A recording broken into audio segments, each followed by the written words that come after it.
The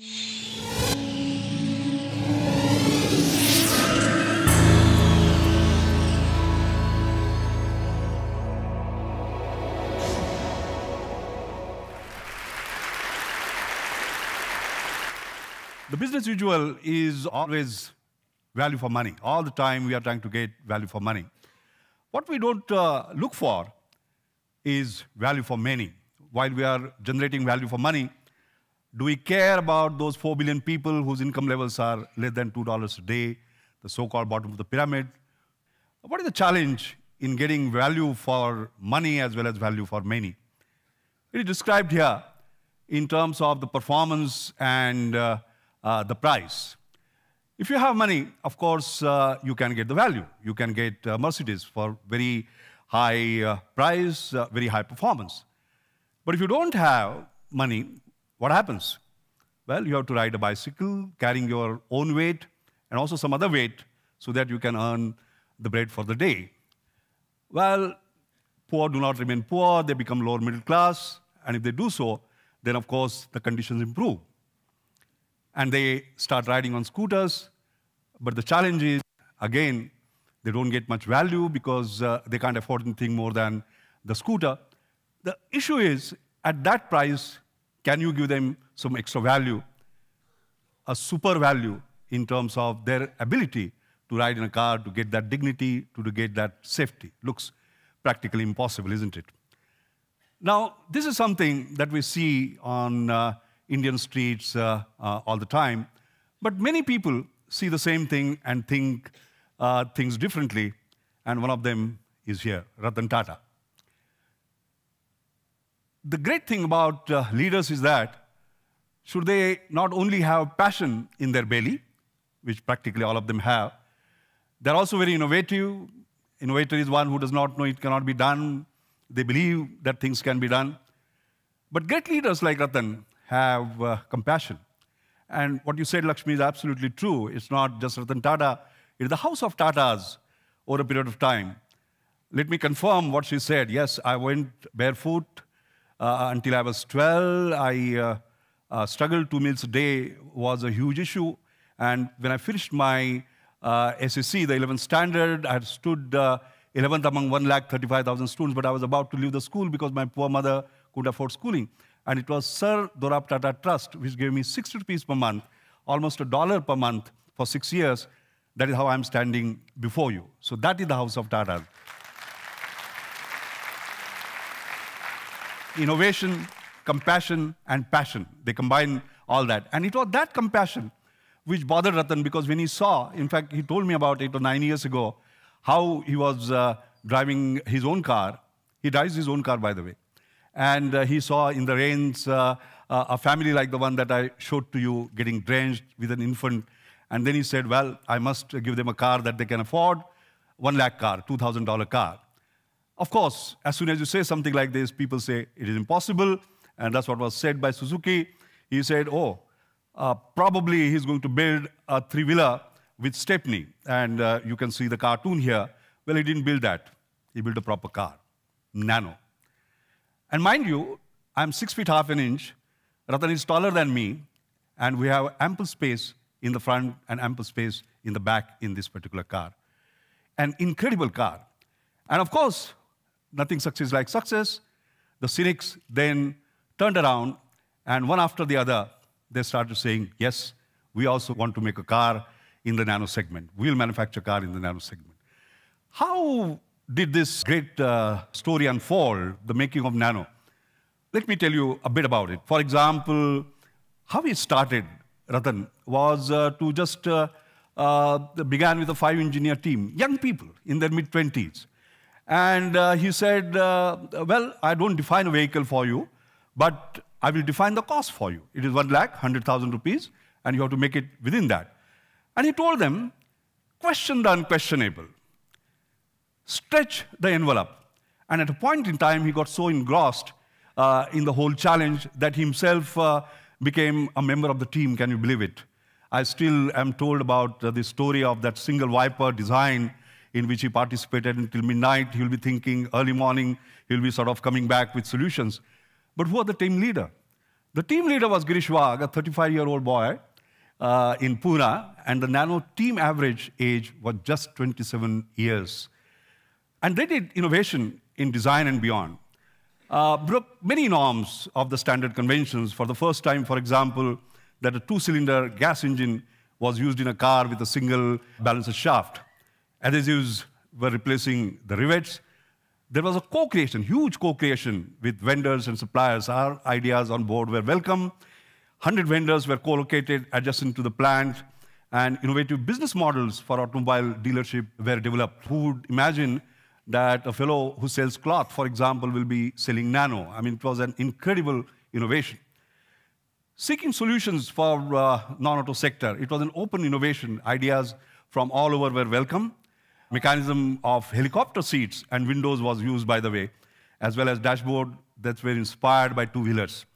The fuel lines and lamps were as in two-wheelers. And the crux of the matter was, however, getting more from less. All the time, you have been given an envelope, you can't cross that envelope, which is 100,000 rupees, $2,000.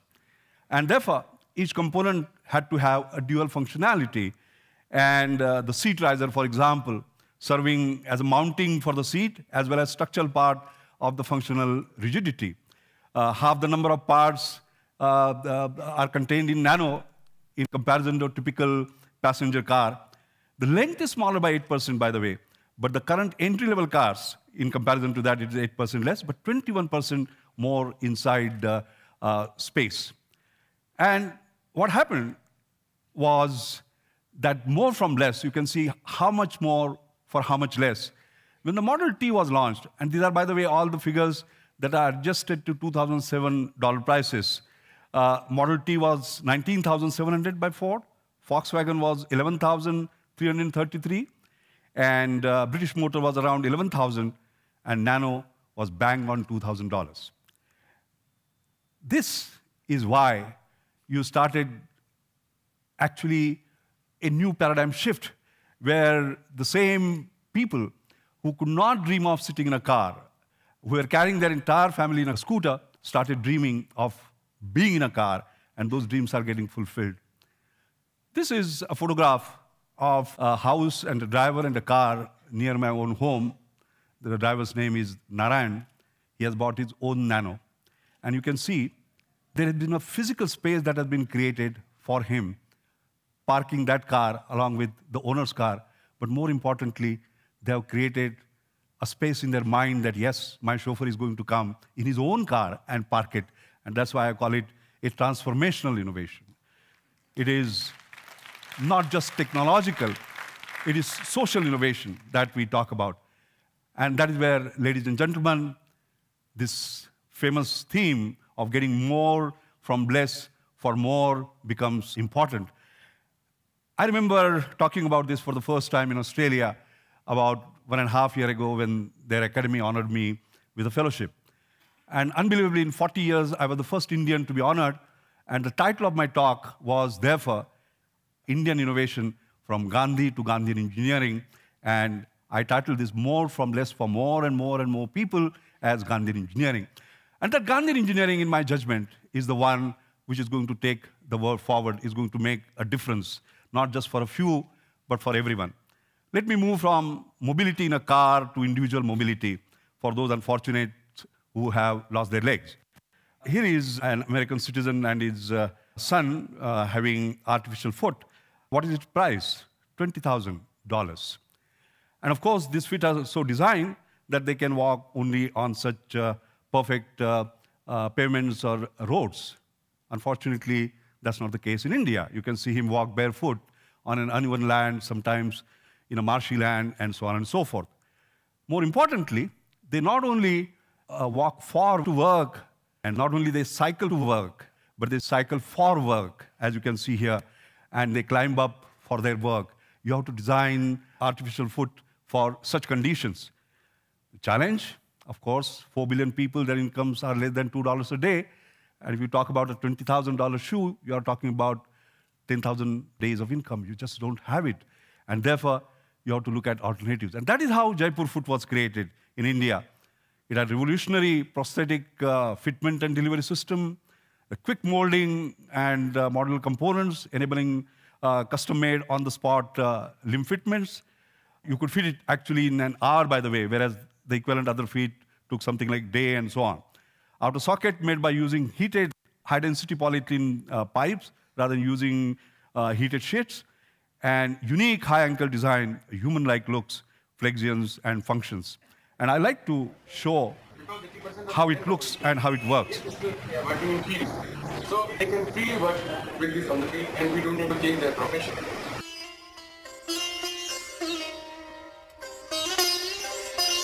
See, he jumps. You can see what stress it must have.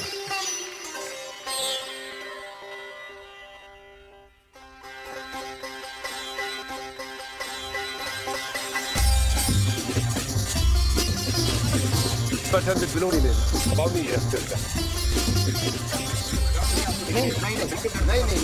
1 kilometer in 4 minutes 30 seconds.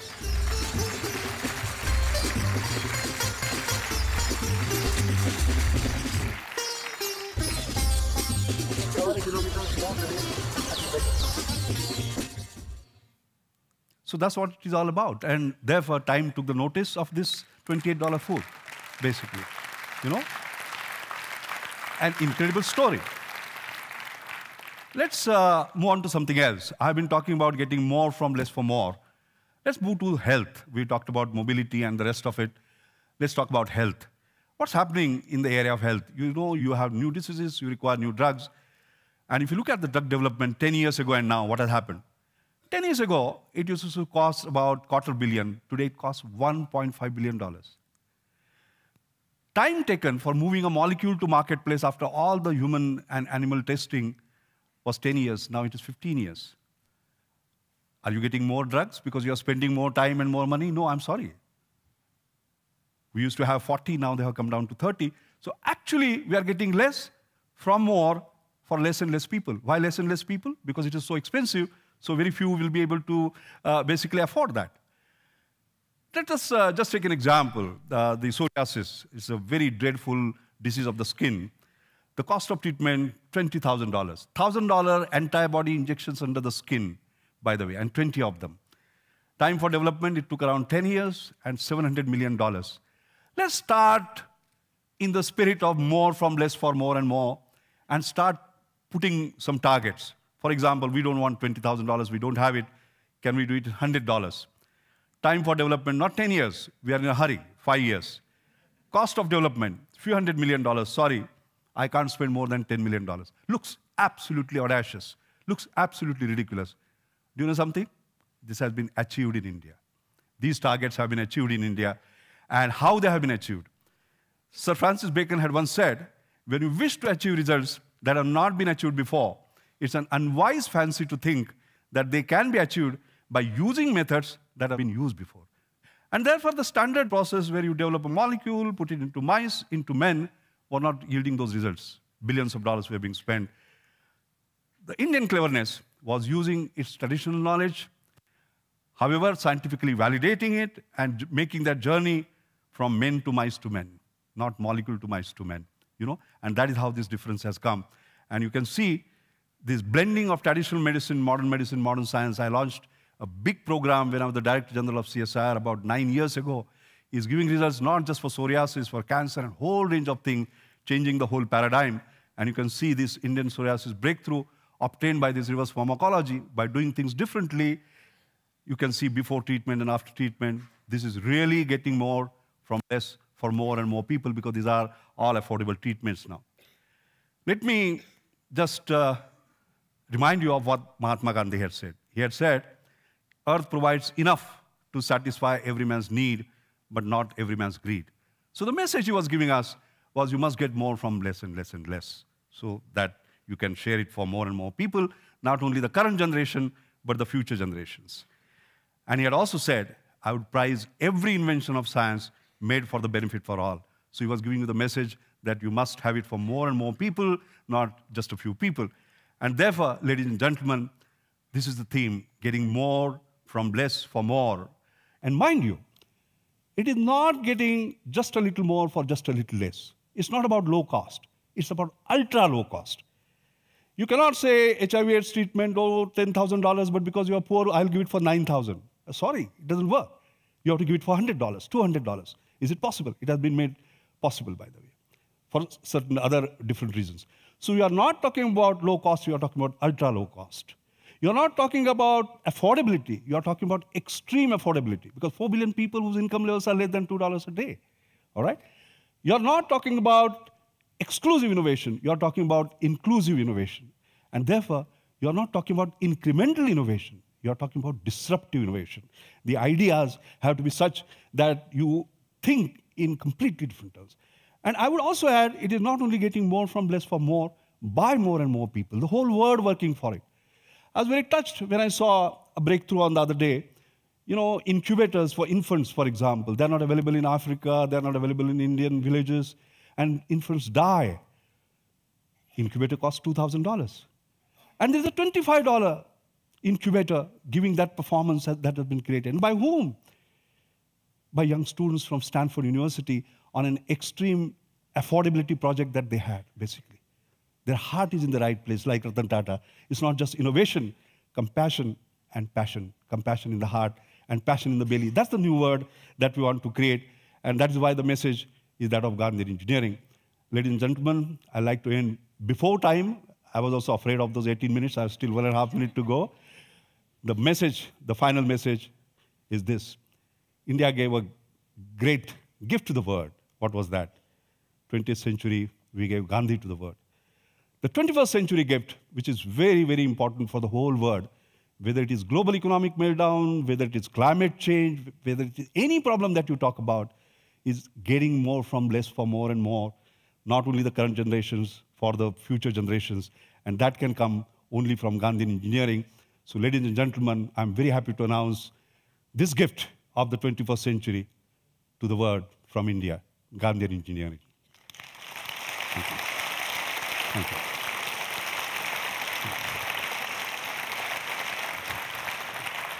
Thank you. Thank you, Dr. Mashelkar. Thank you very much.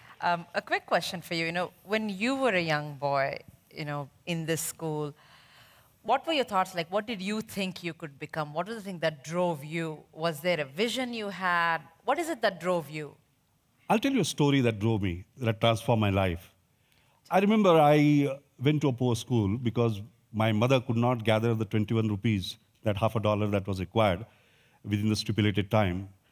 It was called Union High School. But it was a poor school with rich teachers, honestly.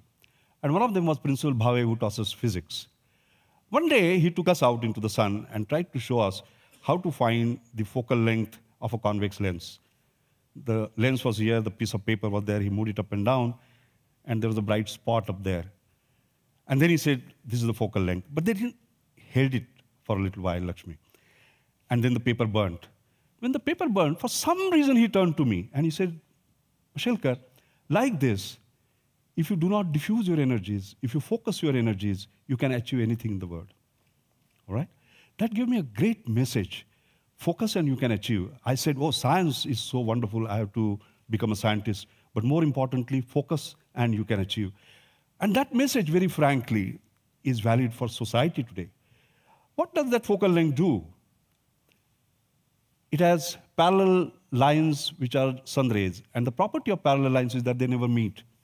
All right? What does that convex lens do? It makes them meet. This is convex lens leadership. You know what is today's leadership doing? Concave length. They divide them further. All right? Yeah. So I learned that lesson of convex lens leadership from that. And when I was at National Chemical Laboratory, I built Team NCL. When I was Council of Scientific Industrial Research, 40 laboratories, when 2 laboratories were not talking to each other, I built Team CSR. And currently, I'm president of Global Research Alliance, 60,000 scientists from 9 countries, right from India to US. I'm trying to build a global team which will look at the global grand challenges that the world is facing. That was the lesson. That was the inspirational moment. Thank you very much. Thank you. Thank you. Thank you so much. Thank you. Thank you.